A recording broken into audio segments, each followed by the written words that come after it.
Well, welcome, ladies and gentlemen. I'm Lieutenant Commander Stephen Rogers, retired United States Navy, Operations Manager of the Association of the United States Navy. Thank you for joining us today. Well, I have two great guests. They're on a mission to help veterans like probably at no other time in the history of this country on a topic that is much needed to be addressed. John Spagnola, welcome, and Sherman Gillums, welcome. Thank you, Steve. Well, nice to what be I'd here. like to first ask both of you is to share with our audience who you are, where you are, and then I want to go into the problem. I want to hear from both of you what you have identified as a major problem with regard to healthcare. Very important healthcare. We're talking about mental health, physical health, emotional health. With regard to what? With regard to medication. So, John, if we could start with you, and then Sherman, if we could go to you. John? All right. Thank you, Steve. And thanks for inviting me to the show. Appreciate it. Well, in terms of who I am, I'm the president and CEO of VSS, which is Veteran Strategic Solutions. And I work out of Florida, but I travel and I go to Washington for visits and hearings and what have you. Yeah, I work on that, mostly focus on the health of veterans and also on the issue of veteran suicide, which is very compelling for me because there's, I feel, needless deaths going on and have been going on for over 10 years, way too long, and we need to do something more effective about it. What we've been doing hasn't been working. Sherman? Hi, my name is Sherman Gillums. I am a Marine Corps veteran. I spent most of my early adult life in the Marine Corps. I joined when I was 17. I suffered injury and got out in 2002. And during recovery, I spent at least a couple of years trying to figure out the direction for my life. And what grabbed me is the notion that I could help pull veterans through moments of recovery like I had been pulled through. And that spawned into a career in veteran advocacy. So I spent the next 15 to 16 years after that in DC, like John, going on Capitol Hill, making sure that Congress had the needs of veterans in mind when they passed laws. And of course, that's been a big problem for a long time. But through that work, we were able to get a lot of laws passed. Healthcare has always been tough because people have different ideas on what makes for good healthcare. For some, it's the access. For others, it's the quality. I say you don't have to compromise. You should get access and quality. However, it takes a lot of work. It does take, having good people in the right types of budgets to get both. And unfortunately, there are times when we have to find ourselves advocating in places where both haven't been achieved. So we're going to talk about a pretty important topic here, but the bottom line is veterans need quality health care. They need timely access. It's the best recruiting tool our country has for tomorrow's veterans.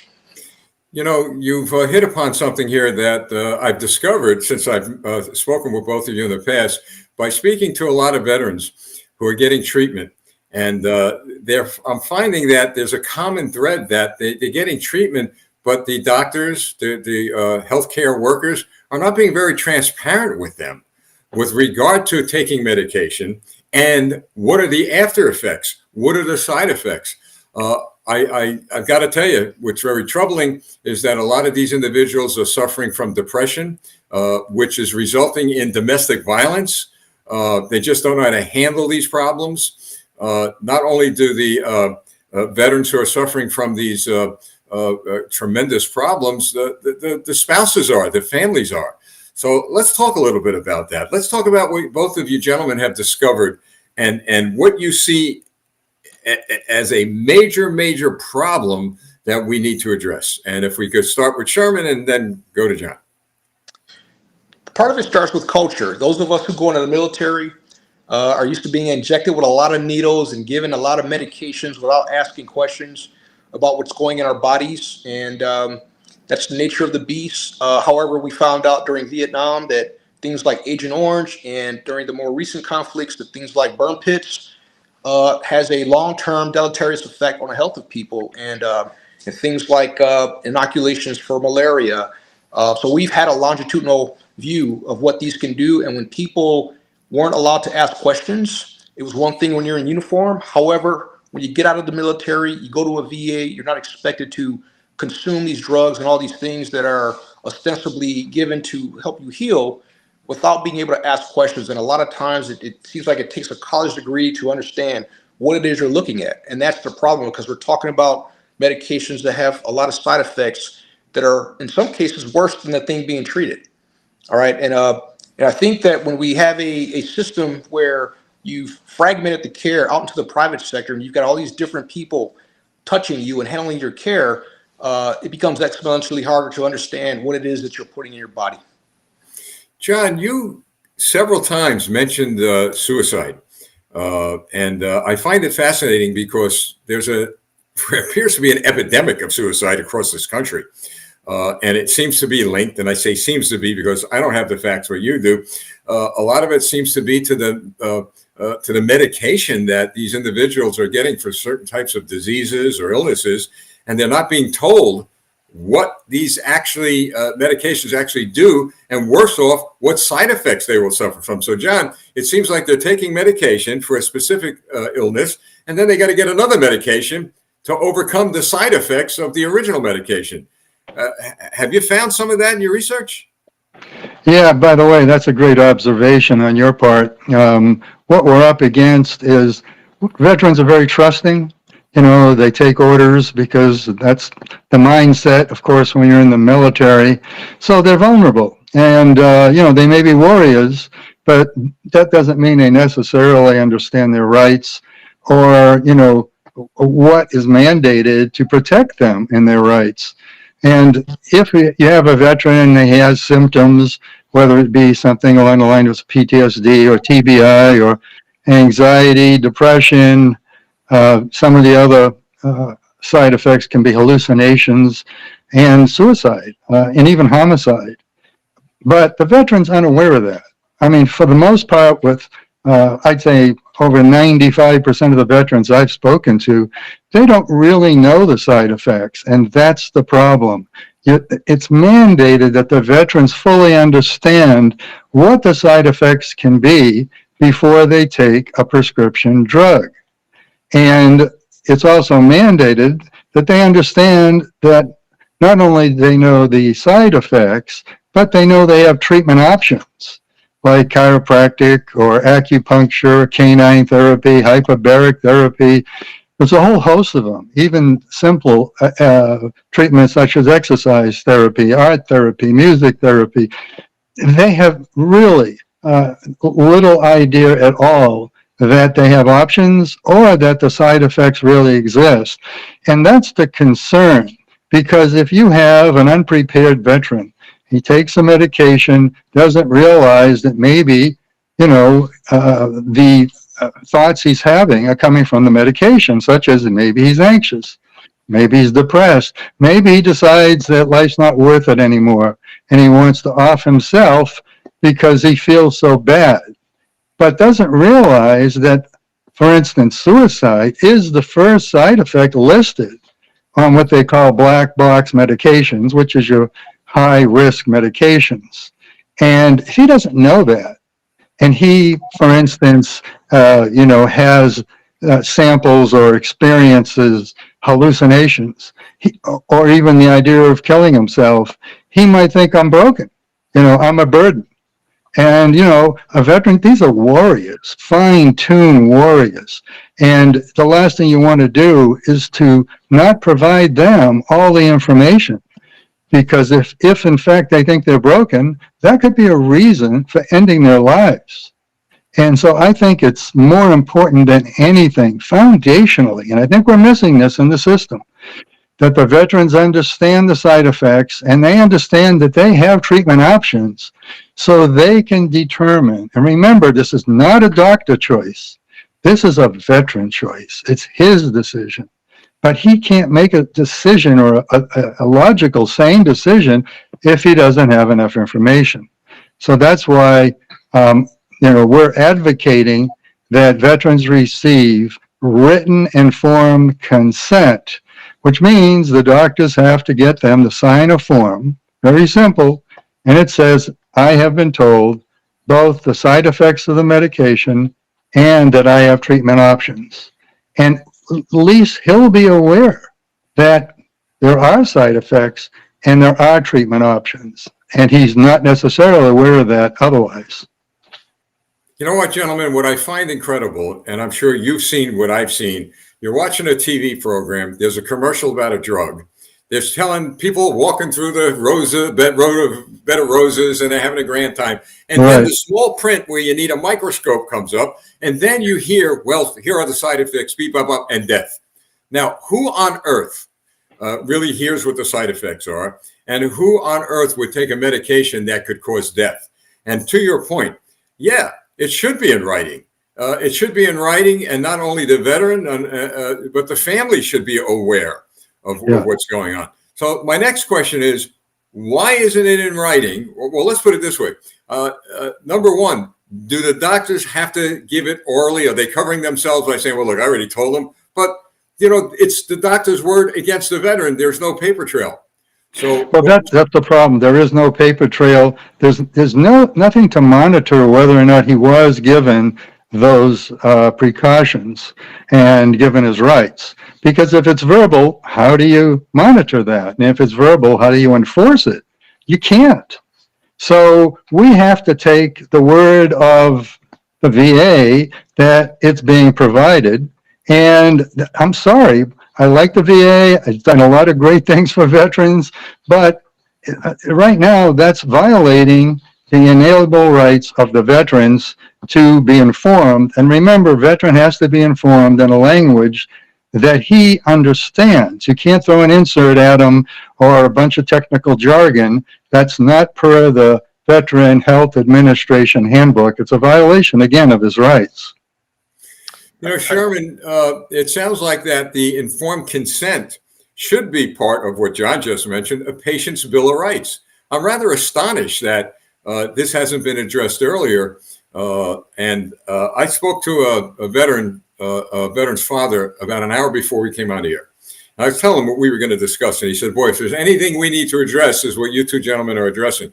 And he said this to me. He said, last week, my son, all right, 30-something years old, went to the doctors. The doctor said, look, you're going to need a little surgery on a matter that he was facing.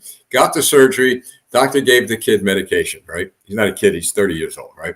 Well, kid's getting dizzy, vomiting, blood pressure's going up. So they went back to the doctor and they said, look at doc, you gave him the medication here. They didn't even know what the medication was. Other it says high blood pressure, So the doctor said, well, maybe this didn't work. We'll try something else. That's when the war started between the patient and the doctor. Why didn't you tell us?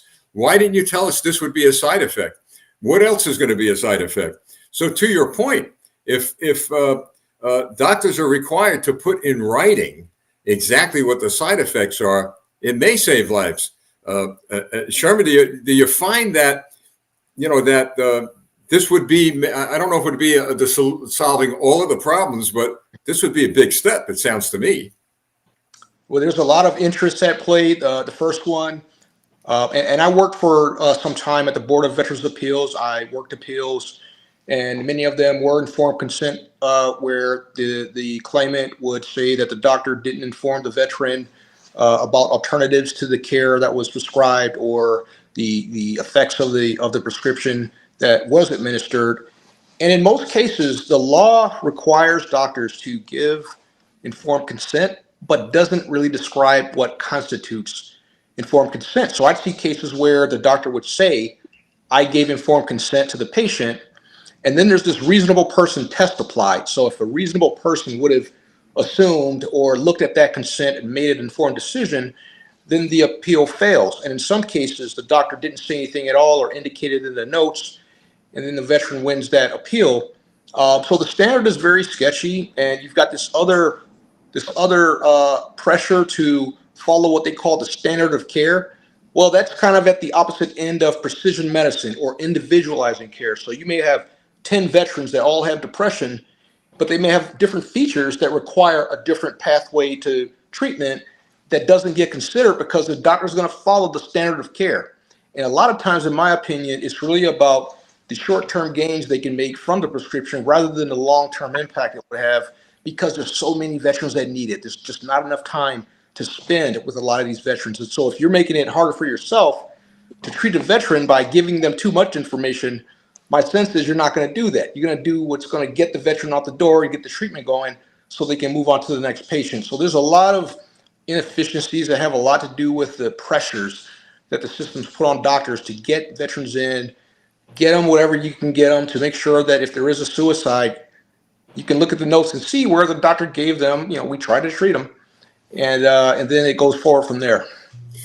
John, have you spoken with anyone from the medical profession, like the American Medical Association or some doctors? I'm curious if they were confronted with this in a diplomatic way, not an accusatory way. You guys have been nothing but diplomatic in your journey here. I'm curious, have you done that? And if you did, I'm curious what the reaction was. Well, that's a good question. I actually have a petition signed by 20 medical doctors right now advocating for written informed consent. And they see that it's essential, it's foundational. It really is kind of like the most simple, basic thing you should be able to do and need to do. And the doctors get it. Now, I know, as Sherman pointed out, doctors are a bit overwhelmed sometimes with the caseload, and they're rushed. And, they're trying to treat as many veterans as they can. But see, this is why we have to have written consent, because it'll remind the doctor, you can't let that precious veteran out of that office until he has been informed of the side effects and the treatment options. And of course, what causes that is for him to sign the form. So it's really a help or an assistant mechanism, if you will, that doctors have these forms, because it helps them, provide the rights they know that are mandated, by the Veteran Health Handbook. And without it, it could easily slip by their memory and their time frame. As a matter of fact, this is so important that right now we have 12 veteran service organizations, including the American Legion, which is your largest, the VFW, which is your second largest, of course, the Association of the Navy, yourself, the First Sergeants of the Air Force Association, Vietnam veterans, Jewish war veterans, and the list goes on of groups that agree 100% and are now backing the whole idea of the importance of employing written informed consent. I have a German Shepherd, raised him since he was 2 months old. My wife and I had an alarming situation with him about 2 months ago. Brought him to the vet emergency. The vet examined him, diagnosed what the problem was, and the veterinarian prescribed medicine. But the veterinarian took my wife and I with the doggy into the room and explained to us, here's the medication. This is what it is. This is what it's supposed to do. But here are the side effects. And he put it in writing. He says, I'm giving you it in writing because most people will yes me to death and they'll forget. But here it is. You see any of this, you call me immediately. Now, if they could do it for a dog, although my wife don't want to say it's just a dog, guys. You do it for a 4-footed family member, not just a dog. But she's right. If you could do it for an animal that you love, as a member of your family, why can't you do it for a human being? It really racks my mind, that the medical professionals, and I know they're overwhelmed. Well, we're all overwhelmed, but we're talking about life and death. We're talking about what you gentlemen said earlier, suicide, depression, maybe even, as you said, John, homicide. And I'm thinking about, the service member that is coping with this and depressed, and whether it be the wife or the husband, the spouse, and the kids, for goodness sakes, are watching their loved one go through hell when they really don't have to, because it takes a little time to put something on a piece of paper. And I'm going to get in a little trouble for saying this, but I'm going to say it because I'm very, very outspoken and transparent.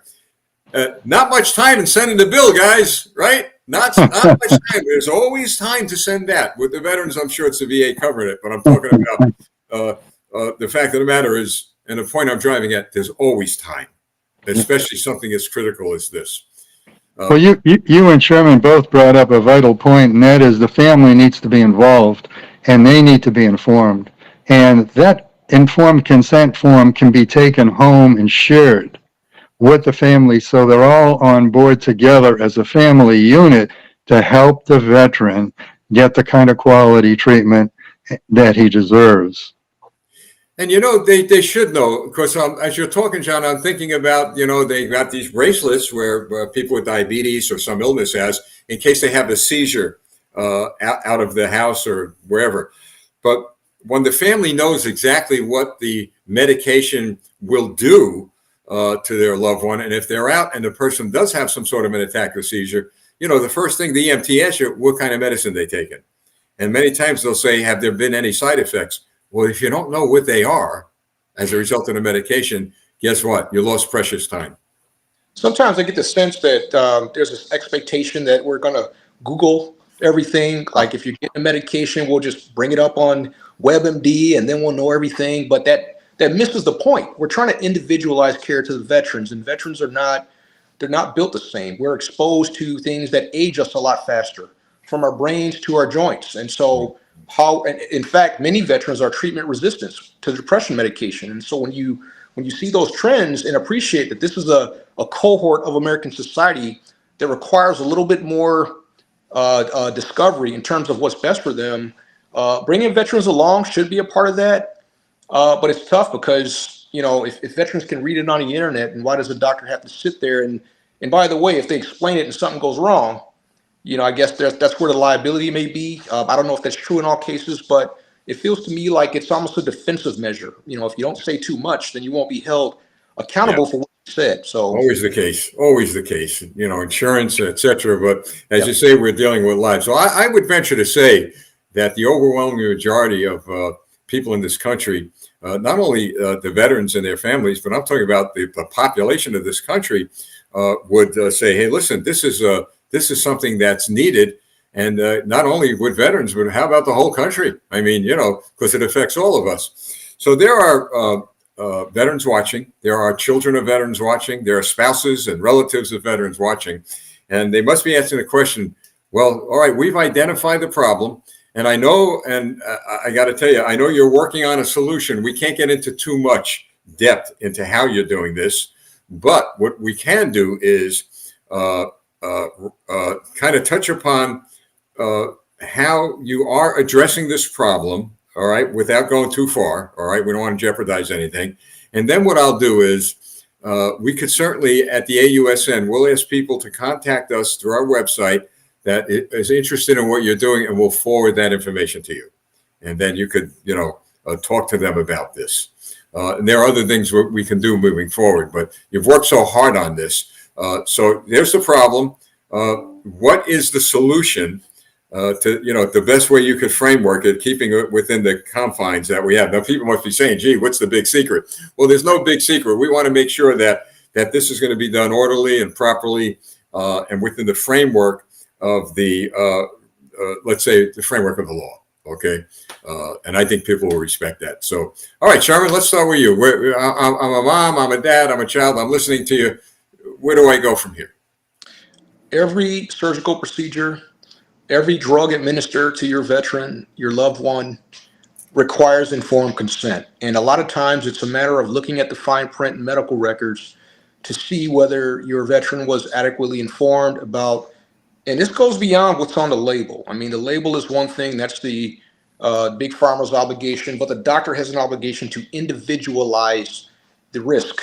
And that should be stated explicitly in medical records beyond the fact that there was a mere informed consent given. And it should detail specifically and more importantly what the alternatives are. Because one thing we know is that a lot of times veterans will go with the first option they're given, but there are alternatives that may not be traditional pathways to the type of treatment they need that should be made available and made known to the veteran. And in many cases, it's a matter of being a squeaky wheel, asking questions. If your veteran won't do it, get permission to intervene on his or her behalf, but be willing to call that doctor and say, hey, I don't know enough about this medication, or I read something, let me know more, and please document it in the medical record. So being proactive in that way. And then, of course, if there are future legislative efforts to ensure that happens, find a way to support organizations that are behind that.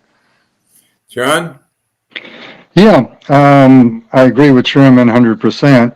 A couple of things that came to my mind that I think it's important to mention here is that besides suicides, polypharmacy and overdoses are two real significant problems that also need to be addressed that this issue, I believe, will directly address. I was talking with the CEO of one of the veteran service organizations, and she said, John, I have a veteran on 40 medications at once. And I've now heard up to 65 at once. And it's not unusual for a veteran to be on somewhere between 10 and 20. So this is getting absurd. And again, by putting this form in, that means he would have to read, the doctor would have to go over the side effects of each one of those medications each time he was prescribed a medication. So that would very likely cut down the risks and the problems and the deaths that are associated with, polypharmacy and potential overdoses. I just thought it was important to bring that up. In terms of what can be done and needs to be done, well, I'm trying to get out on the airwaves as much as possible so that, we can get the word out directly to veterans via organizations like you. And your heart is as big as Texas, my friend, and really appreciate your care on wanting to help your members. And we need this with all the veteran service organizations to alert their members, proof them up, and make them aware of their rights. And if we do that, that will really help. And yes, we can move on a legislative path too. We need to.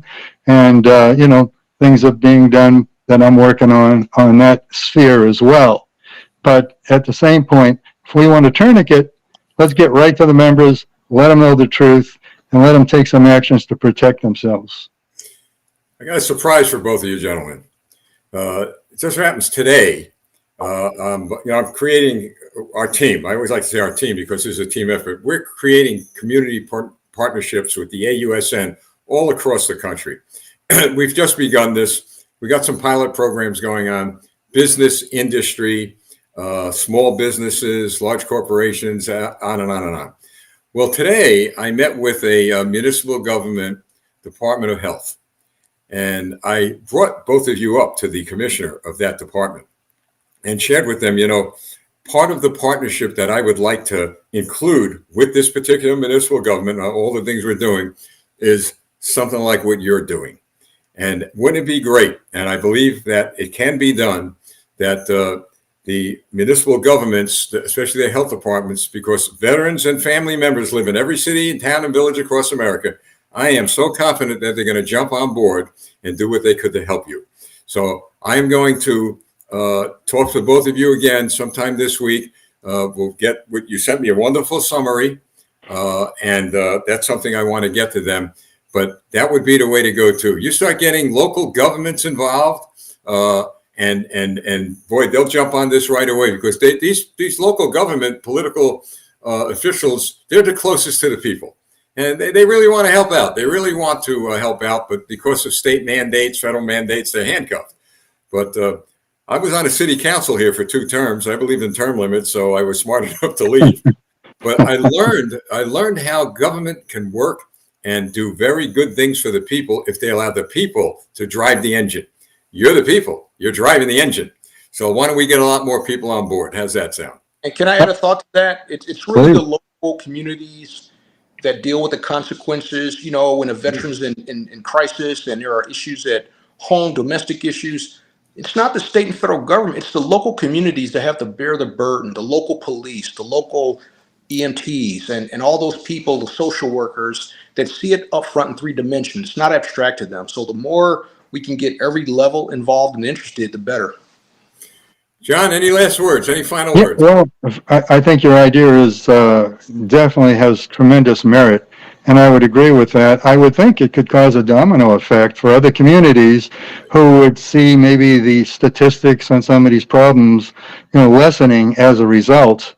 And because keep in mind, these medications are mind altering. So, if a person's mind is altered and they're not being themselves, they could be homeless. They could have fights with their spouse. They could lose their jobs. All the issues that actually we're trying to confront and resolve could stem from mind-altering medications. I mean, I'm not saying they all are, but certainly it says it on the label. I'm not saying this, it just brings it up. And I think if we have community involvement, as you're talking about, more and more people would, I think, come on board and really help us to get a hold of the problem. Well, we'll work to that end, fellas. And I certainly thank you for coming on. And I'm going to, when we sign off here, I'm going to call you both in a little while. And I want to thank you so much. You're doing God's work. I always say that, boy. When you're doing work like this, you're doing His work. So, Sherman, or I could say, Semper Fi, Ura. And John, even to you, Semper Fi, Ura. And I salute both of you. Thank you for joining me. We'll see you next time. We're going to have you on again. Thank you very much. All right. Take care. A pleasure. Bye-bye. Thank you. Bye. All right, folks. What do you think of that, huh? I mean, this is something really fascinating. And we're going to be coming from you monthly. These two gentlemen have dedicated. You think about service to your country. Look at what these two gentlemen have done. And so they're going to need your help. They're going to need our help. And so here's what I'm going to ask you to do. This is our website, okay? www.ausn.org. Now, you just heard what these gentlemen said. If you need help, if you need some sort of assistance, if you have an idea to help them, email us at the Association of the United States Navy, and we will get your information to them. How's that? Fair enough? Well, thank you so much for joining me. I'm Lieutenant Stephen Rogers on behalf of the Association of the United States Navy. God bless you, and God bless the Navy, and God bless the United States of America. Thank you for joining us.